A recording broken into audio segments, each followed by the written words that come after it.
The pro-life message being heard on Parliament Hill. I'm Brian Lilly with the Rebel.media. Now imagine this lawn behind me being filled, not quite wall to wall, but pretty close. The annual March for Life being the largest annual protest gathering of any kind seen in the nation's capital. And today they were out in force, but so were some counter-protesters who unfortunately couldn't let the pro-lifers just have their say. They had to try and not only shut them down, but turned violent, including clashes with police.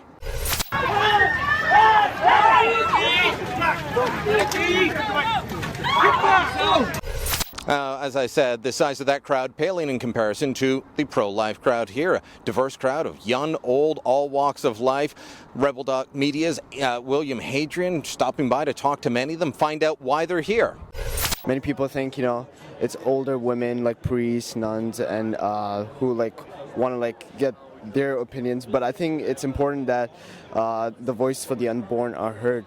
That this is time for something to change. In Canada, there is no law for preborn life, and we need a law. It's time. We are the pro-life generation, so we're really hoping that us being here will make a difference. I'm here with the Canadian Centre for Bioethical Reform. This is a non-profit organization whose goal is to make abortion unthinkable. If all humans have human rights, then they should have human rights too.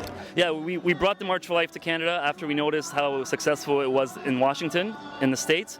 And obviously, we need a March for Life in Canada because of all the problems that we've had. So the March for Life came into existence 19 years ago. This is the 19th year now. Every year we get more and more thousands of people marching.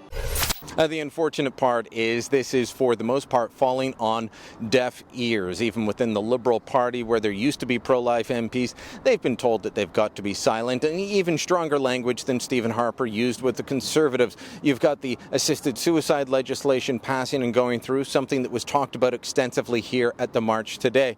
So what's the point of the march? Well, I think at the end of the day, the point of the march is a show of force, a reinvigoration of the troops for a very active political protest movement that has no home in any party. In fact, I can't think of a larger protest movement in Canada that doesn't have a political home.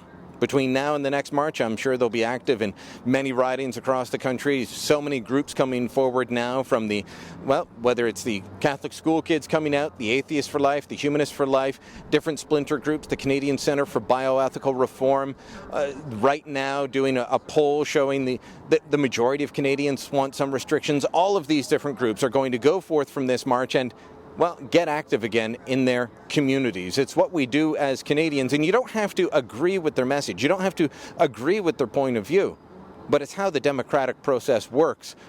I just wish the protesters that tried to shut this down with violence today understood that.